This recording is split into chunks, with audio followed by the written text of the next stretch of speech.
Electricity entered homes quietly, but our grandparents learned fast that it demanded respect. Long before warning lights, smart breakers, or plastic surge protectors, overloaded sockets announced themselves through subtle, repeatable signs. These weren't accidents waiting to happen. They were problems noticed early through routine observation. What follows is not nostalgia, but a practical system of awareness that kept homes standing and families safe through decades of seasonal strain.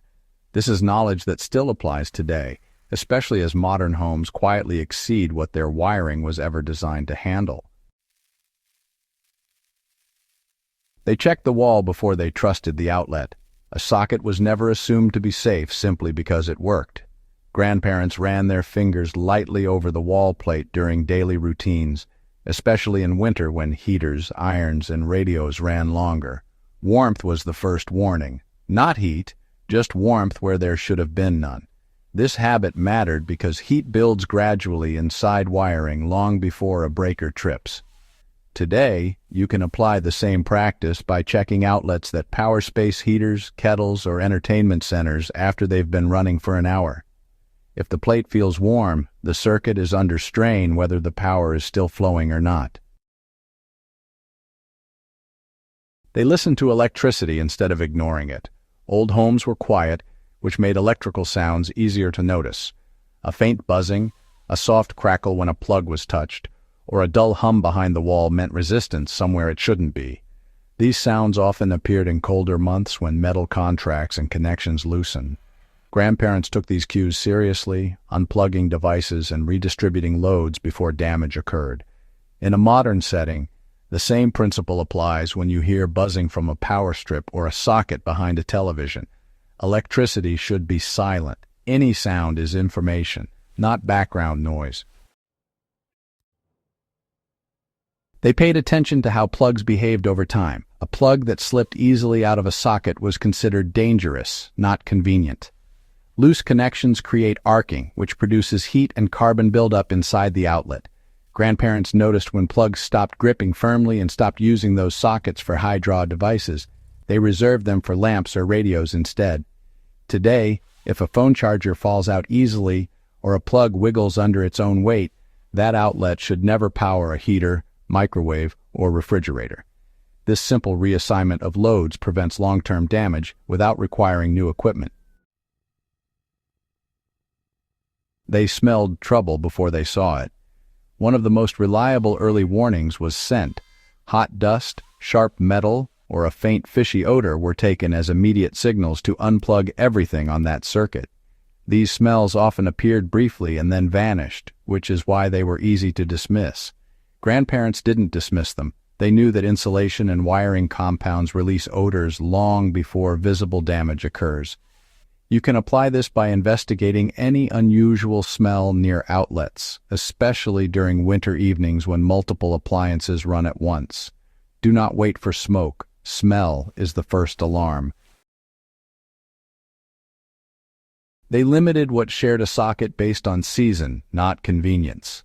Winter changed everything. Heaters, irons, cooking appliances, and lighting competed for limited capacity. Grandparents adjusted usage instead of adding adapters. Certain sockets were designated for seasonal loads, and others were deliberately left underused. A radio might be unplugged so a heater could run safely.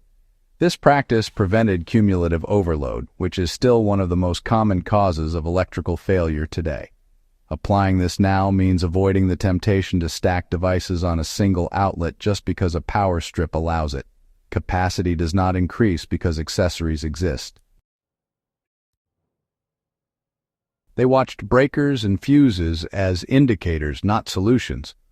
A blown fuse or tripped breaker wasn't seen as a nuisance. It was treated as a message. Grandparents noted when it happened, what was running at the time, and whether it occurred during certain weather conditions. Repeated trips meant the circuit was consistently overloaded, not that the fuse was faulty. In modern homes, if a breaker trips more than once under similar conditions, reducing the load is the correct response, not resetting and moving on. Patterns matter more than one-time events. They understood that extension cords were temporary tools, not infrastructure. Extension cords were used briefly and stored away, never left running under rugs or furniture. Grandparents knew cords trapped heat and hid damage. They also knew that cords allowed people to forget how many devices were drawing power from a single source. Applying this today means treating extension cords as short-term solutions. If a cord becomes warm or stiff, it's already under stress. Removing it from service prevents damage not only to the cord but to the socket feeding it. They adjusted daily routines to reduce peak load. Instead of running everything at once, tasks were staggered. Ironing happened when heaters were off.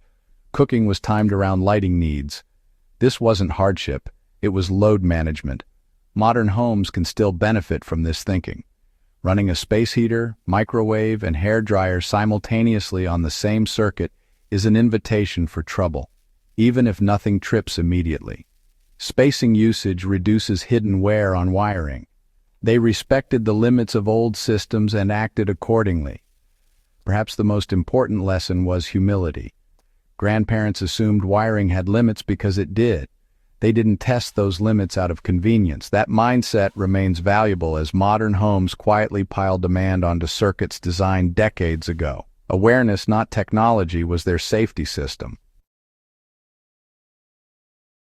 If this kind of grounded, practical history matters to you, subscribe to Living Through the Seasons and share this guide with someone who values real knowledge passed down through experience. These routines kept homes safe once, and they still do.